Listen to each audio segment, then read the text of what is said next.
Hi, my name is AJ and I am reading Charlie and the Chocolate Factory by Roald Dahl, illustrations by Quentin Blake. Roald Dahl is the world's #1 storyteller. That's what it says right here on the back of his book. We're in chapter 20 now, The Great Gum Machine. Mr. Wonka led the party over to a gigantic machine that stood in the very center of the inventing room. It was a mountain of gleaming metal that towered high above the children and their parents. Out of the very top of it there sprouted hundreds and hundreds of thin glass tubes, and the glass tubes all curled downwards and came together in a bunch and hung suspended over an enormous round tub as big as a bath. "Here we go!" cried Mr. Wonka, and he pressed 3 different buttons on the side of the machine. A second later, a mighty rumbling sound came from inside it, and the whole machine began to shake most frighteningly, and steam began hissing out of it all over, and then suddenly the watchers noticed that runny stuff was pouring down the insides of all the hundreds of little glass tubes and squirting out into the great tub below. And in every single tube, the runny stuff was of a different color, so that all the colors of the rainbow, and many others as well, came sloshing and splashing into the tub. It was a lovely sight, and when the tub was nearly full, Mr. Wonka pressed another button, and immediately the runny stuff disappeared. And a whizzing, whirring noise took its place. And then a giant whizzer started whizzing round inside the enormous tub, mixing up all the different colored liquids like an ice cream soda. Gradually, the mixture began to froth. It became frothier and frothier, and it turned from blue to white to green to brown to yellow, then back to blue again. "Watch," said Mr. Wonka. Click went the machine, and the whizzer stopped whizzing, and now there came a sort of sucking noise. And very quickly all of the blue, frothy mixture in the huge basin was sucked back into the stomach of the machine. There was a moment of silence. Then a few queer rumblings were heard, then silence again. Then, suddenly, the machine let out a monstrous, mighty groan, and at the same moment a tiny drawer, no bigger than the drawer in a slot machine, popped out of the side of the machine, and in the drawer there lay something so small and thin and gray that everyone thought it must be a mistake. The thing looked like a little strip of gray cardboard. The children and their parents stared at the little gray strip lying in that drawer. "You mean that's all?" said Mike TV, disgusted. "That's all," answered Mr. Wonka, gazing proudly at the result. "Don't you know what it is?" There was a pause, then suddenly Violet Beauregard, the silly gum-chewing girl, let out a yell of excitement. "By gum, it's gum!" she shrieked. "It's a stick of chewing gum!" "Right you are!" cried Mr. Wonka, slapping Violet hard on the back. "It's a stick of gum! It's a stick of the most amazing and fabulous and sensational gum in the world!" There's the machine, like a rather big gumball machine. And there's the little stick of gum. And there's Mr. Wonka, and there's little Violet Beauregard staring at it. Chapter 21, Goodbye, Violet. "This gum," Mr. Wonka went on, "is my latest, my greatest, my most fascinating invention. It's a chewing gum meal. It's that tiny little strip of gum lying there is a whole 3-course dinner all by itself." "What sort of nonsense is this?" said one of the fathers. "My dear sir," cried Mr. Wonka, "when I start selling this gum in the shops, it will change everything. It will be the end of all kitchens and all cooking. There will be no more shopping to do, no more buying of meat and groceries. There will be no knives and forks at mealtimes, no plates, no washing up, no rubbish, no mess, just a little strip of Wonka's magic chewing gum, and that's all you'll ever need. At breakfast, lunch, and supper, this piece of gum I've just made happens to be tomato soup, roast beef, and blueberry pie. But you can have almost anything you want." "What do you mean? It's tomato soup, roast beef, and blueberry pie?" said Violet Beauregard. "If you were to start chewing it," said Mr. Wonka, "then that is exactly what you would get on the menu. It's absolutely amazing. You can actually feel the food going down your throat and into your tummy, and you can taste it perfectly, and it fills you up. It satisfies you. It's terrific." "It's utterly impossible," said Veruca Salt. "Just so long as it's gum," shouted Violet Beauregard. "Just so long as it's a piece of gum and I can chew on it, then that's for me. And quickly she took out her own world record piece of chewing gum out of her mouth and stuck it behind her left ear. "Come on, Mr. Wonka," she said. "Hand over this magic gum of yours and we'll see if the thing works." "Now, Violet," said Mrs. Beauregard, her mother, "don't let's do anything silly, Violet." "I want the gum," Violet said obstinately. "What's so silly?" "I would rather you didn't take it," Mr. Wonka told her gently.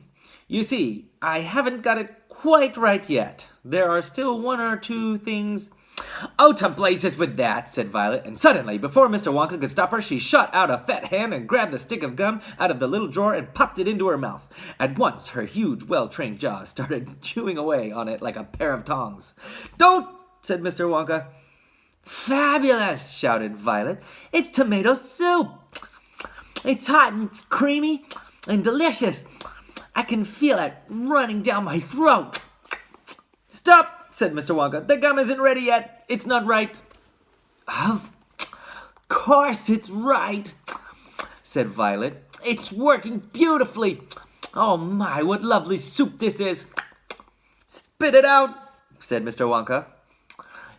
"It's changing," shouted Violet, chewing and grinning both at the same time. "The second course is coming up. It's roast beef. It's tender and juicy. Oh boy, what a flavor. The baked potato is marvelous too. It's got a crispy skin and it's all filled with butter inside." "But how interesting, Violet," said Mrs. Beauregard. "You are a clever girl." "Keep on chewing, baby," said Mr. Beauregard. "Keep right on chewing. This is a great day for the Beauregards. Our little girl is the first person in the world to have a chewing gum meal." Everybody was watching Violet Beauregard as she stood there chewing this extraordinary gum. Little Charlie Bucket was staring at her absolutely spellbound, watching her huge rubbery lips as they pressed and unpressed with the chewing, and Grandpa Joe stood beside him gaping at the girl. Mr. Wonka was wringing his hands and saying, "No, no, no, no, no. It isn't ready for eating. It isn't right. You mustn't do it." "Blueberry pie and cream," shouted Violet. "Here it comes. Oh my, it's perfect. It's beautiful. It's exactly as though I'm swallowing it. It's as though I'm chewing and swallowing great big spoonfuls of the most marvelous blueberry pie in the world." "Good heavens, girl!" shrieked Mrs. Beauregard, suddenly staring at Violet. "What's happening to your nose?" "Oh, be quiet, Mother, and let me finish," said Violet. "It's turning blue!" screamed Mrs. Beauregard. "Your nose is turning blue as a blueberry." "Your mother is right," shouted Mr. Beauregard. "Your whole nose has gone purple." "What do you mean?" said Violet, still chewing away. "Your cheeks," screamed Mrs. Beauregard. "They're turning blue as well. So is your chin. Your whole face is turning blue." "Spit out that gum at once," ordered Mr. Beauregard. "Mercy, save us," yelled Mrs. Beauregard. "The girl's going blue and purple all over. Even her hair is changing color. Violet, you're turning violet. Violet, what is happening to you?" "I told you I hadn't got it quite right," sighed Mr. Wonka, shaking his head sadly. "I'll say you haven't," cried Mrs. Beauregard. "Just look at the girl now." Everybody was staring at Violet, and what a terrible, peculiar sight she was. Her face and hands and legs and neck, in fact, the skin all over her body, as well as her great big mop of curly hair, had turned a brilliant purplish blue, the color of blueberry juice. "It always does wrong when we come to the dessert," sighed Mr. Wonka. "It's the blueberry pie that does it, but I'll get it right one day. You wait and see." "Violet," screamed Mrs. Beauregard, "you're swelling up." "I feel sick," Violet said. "You're swelling up," screamed Mrs. Beauregard again. "I feel most peculiar," gasped Violet. "I'm not surprised," screeched Mr. Beauregard. Great heavens, girl, screeched Mrs. Beauregard. You're blowing up like a balloon. Like a blueberry, said Mr. Wonka. Call a doctor, shouted Mr. Beauregard. Prick her with a pin, said one of the other fathers. Save her, cried Mrs. Beauregard, wringing her hands. There she is. Oh no. She's swelling up like a giant blueberry.